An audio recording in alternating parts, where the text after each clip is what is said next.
Tentunya kalian pernah bukan kalau kalian tuh ngeliat ke sosial media ada orang-orang yang hidupnya kok bahagia banget. Ada yang pamer kemewahan, ada yang justru sebaliknya. Dengan kesederhanaan, tetapi mereka sanggup menunjukkan kalau mereka dapat hidup lebih bahagia daripada yang bergelimang harta.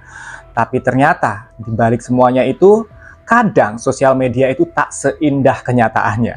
Ini adalah sebuah cerita tentang Hannah Neleman, seorang balerina berusia 34 tahun yang kemudian memiliki 8 orang putra dan putri. Menikah dengan anak seorang konglomerat, memiliki maskapai penerbangan, tapi kok orang-orang malah menjadi ragu ya? Sebenarnya Hannah Neleman ini bahagia atau enggak? Oke, tanpa berlama-lama kita langsung masuk aja ke ceritanya. Ballerina Farm. Selamat datang di Diary Satria Wahyu.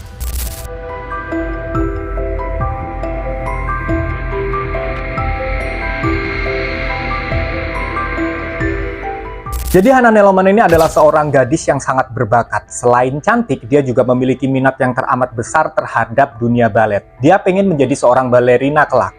Di usianya yang 23 tahun, dia memutuskan untuk mendaftar di sebuah sekolah seni di New York yang bernama The Juilliard School New York. Jadi ini semacam sekolah seni, kalau di sini di Jogja banyak ya. Walaupun nggak mudah, tapi ternyata bakatnya si Hannah ini mampu menjadikannya salah satu mahasiswi di sana. Dia kemudian belajar di New York, tentunya dengan mimpi yang besar bahwa kelak suatu saat dia akan dapat menjadi seorang balerina yang terkenal. Balerina yang memiliki nama besar. Hingga pada suatu hari, ada pertandingan basket di kampusnya, dan seorang teman memperkenalkannya pada seorang pria tampan.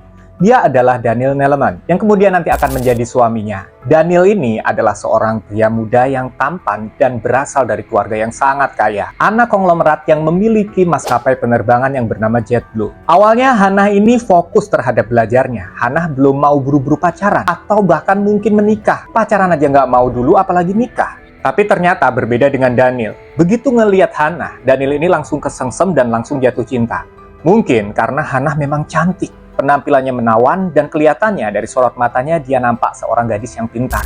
Setelah aku mempelajari kisah ini, ternyata Daniel ini nggak segampang itu untuk mendapatkan Hannah. Suatu hari Hannah hendak terbang dari Salt Lake City menuju New York. Kok ya kebetulan dia memakai maskapai penerbangan milik orang tuanya Daniel. Dia pakai JetBlue. Dan tanpa disangka-sangka, ternyata penumpang di sebelahnya Hannah adalah Daniel Neleman.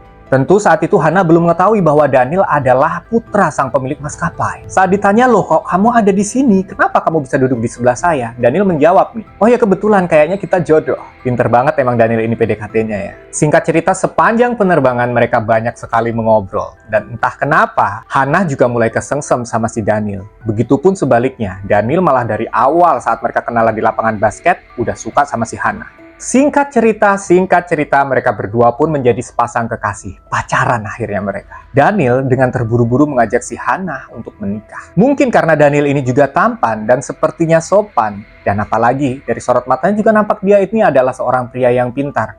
Hannah mengiyakan ajakannya. Tapi dengan satu syarat, dia masih tetap boleh untuk belajar. Karena untuk masuk ke universitas yang dia mau itu, dia sudah menjalani satu tes yang panjang dan gak gampang. Dan sekarang akhirnya dia bisa menjadi salah satu pelajar di sana. Daniel pun mengiyakan, dia setuju. Mereka menikah, walaupun Hannah masih tetap boleh belajar. Dan berusaha meraih cita-citanya menjadi seorang balerina besar. Lalu mereka menikah di usia yang masih cukup muda, saat itu 23 tahun. Dan ada satu kabar baik. Entah ini kabar baik atau gimana ya. Pokoknya pada suatu hari, Hannah ini mengandung putra pertama mereka. Alhasil, Hannah harus belajar tetap menjadi mahasiswi dengan mengandung. Mungkin di satu sisi Hannah happy, tapi dia tentunya juga mikir harus berbagi waktu nih antara belajar dan merawat kehamilannya. Lahirlah putra pertama mereka. Tiba-tiba, si Daniel ini mengajukan satu persyaratan lagi. Ternyata Daniel ini punya keinginan yang sudah lama dipendamnya. Daniel, yang sedari kecil udah menjadi anak orang kaya, dia ternyata bosan jadi anak konglomerat. Dia justru ingin dan mengharap-harapkan sebuah kehidupan yang sederhana di sebuah peternakan, tidak di kota besar seperti New York. Karena mereka sudah suami istri, entah kenapa Hannah pun mengiyakan. Akhirnya pindahlah mereka dari New York ke Utah. Di sana mereka memiliki satu peternakan besar. Sekarang Hannah sudah menjadi Hannah Neleman, istri dari Daniel Neleman, dan mereka berdua mengelola peternakan itu berdua. Seiring berjalannya waktu, anak mereka ini terus-menerus bertambah. Dan dalam kurun waktu yang singkat, jarak antara anak pertama, kedua, ketiga, itu tidak memakan waktu yang lama. Ada yang jaraknya setahun, ada yang jaraknya 2 tahun. Hingga sampai saat ini, putra mereka ini sudah berjumlah 8.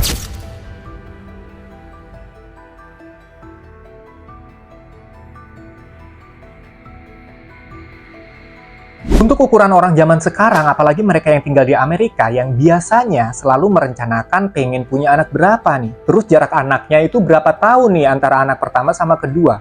Ini dirasa cukup aneh. Ternyata Daniel ini menganut sebuah kepercayaan yaitu Mormon. Mormon adalah turunan dari ajaran Kristen. Bedanya, kalau Mormon ini mempercayai lebih dari satu Alkitab. Sebuah ajaran yang mulai ada semenjak tahun 1820 sampai 1830-an, memiliki 16 juta pengikut. Di dalam ajaran Mormon, itu sudah banyak sekali dimasuki oleh pemikiran-pemikiran sang pendiri Mormon sendiri, yaitu Joseph Smith. Dan dalam ajaran Mormon, salah satu yang paling menonjol adalah mereka harus memiliki putra-putri yang banyak, tidak boleh pakai alat kontrasepsi, dan kehidupan mereka harus dijalaninya dengan cara sealami mungkin, senatural mungkin. Setelah tahu alasan ini, tentunya kita menjadi tidak heran kenapa mereka anaknya banyak banget sampai 8 dan jaraknya itu berdekatan. Pokoknya dalam ajaran Mormon ini tugas suami adalah mencari uang, tugas istri adalah full merawat suami, anak-anak, dan juga rumah tangga mereka.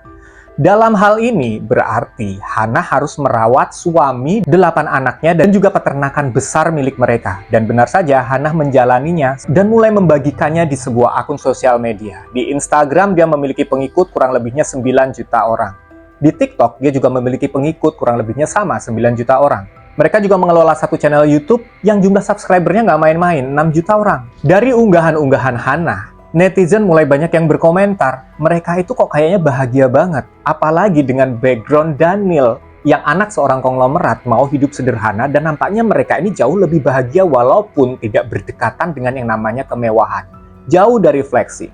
Hannah nampak merawat anaknya dengan baik, suaminya dengan baik, menikmati kegiatan demi kegiatan dari hari demi harinya. Terkadang dia masak, mengurus sapi, mengolah susu menjadi keju, dan juga menjual hasil dari peternakannya tersebut. Banyak netizen yang berdecak kagum dan justru mengidam-idamkan kehidupan seperti Hannah. Tapi ada yang aneh, dari setiap unggahannya kok nggak pernah ada kelihatan asisten rumah tangga atau pembantu yang membantu Hannah.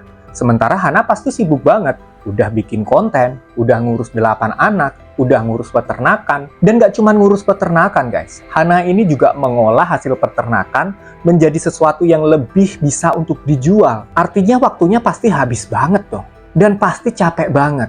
Sampai pada suatu ketika, karena mereka berdua ini sudah menjadi pasangan atau keluarga yang viral, yang banyak orang tahu, ada seorang jurnalis yang mewawancara mereka. Dan disinilah satu demi satu netizen mulai melihat kebahagiaan Hannah itu adalah kebahagiaan semu. Jangan-jangan sebenarnya Hannah ini hanya terpaksa saja. Jurnalis itu mengatakan saat interview si Hannah, biasanya saat Hannah ini mau menjawab pertanyaan dari si jurnalis, biasanya suaminya si Daniel itu suka nyelat, suka masuk, suka motong jawabannya. Belum lagi anak-anaknya yang banyak banget dan masih kecil-kecil itu mengganggu proses interview ini. Akhirnya Hannah semacam tidak fokus gitu sama interviewnya. Melihat gelagat Hannah yang sepertinya mungkin kelihatannya agak capek dan kurang happy ya pada waktu interview, netizen mulai berbalik arah nih. Jangan-jangan Hannah ini tuh nggak bahagia. Jangan-jangan konten-konten mereka itu cuma pencitraan aja. Dan mulai banyak netizen yang mulai menghakimi Daniel.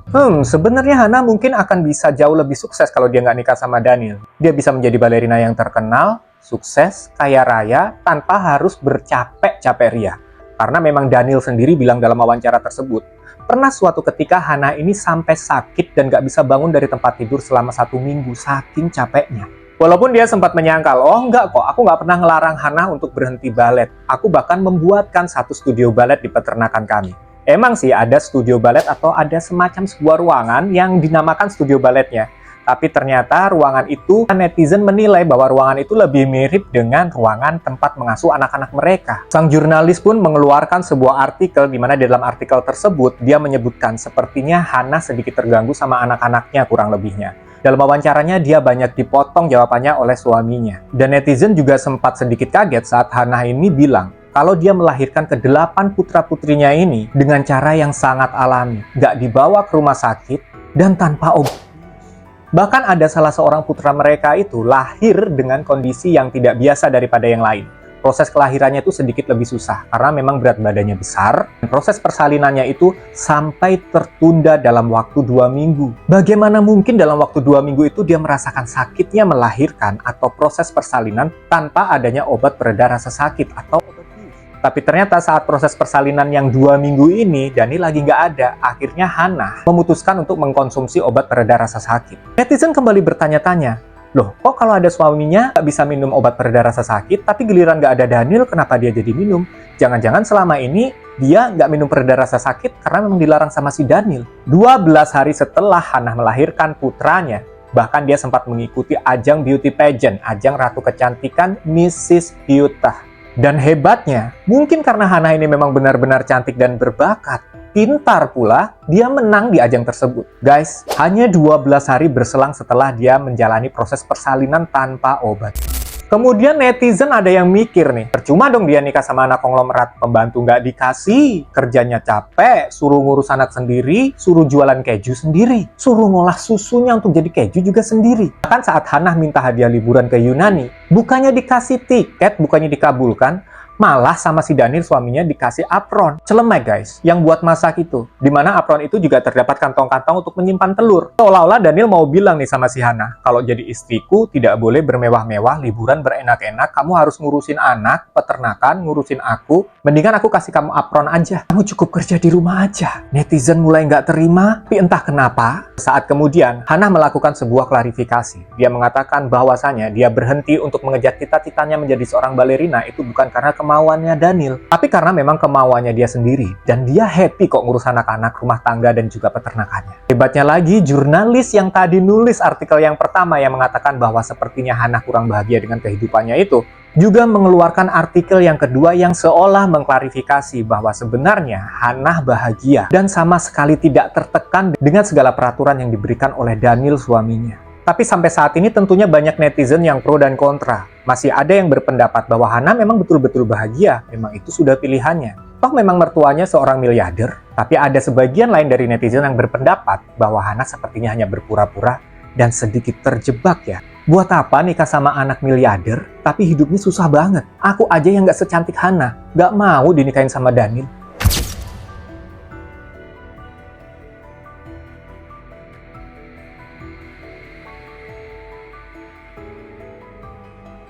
Gimana menurut kalian guys? Setelah mendengar cerita dari Ballerina Farm ini, apakah kalian masih suka kepinginan nih ngelihat kebahagiaan orang di sosial media? Atau kalian sekarang menjadi lebih tidak percaya dengan semua postingan-postingan orang di sosial media dan berpendapat bahwa sosial media tak selamanya seindah kenyataannya? Thank you banget udah mau menyimak video ini dari awal sampai akhir. Lengkapi informasi ini jika kalian mau menambahkan apa-apa saja yang kemungkinan kurang di kolom komentar.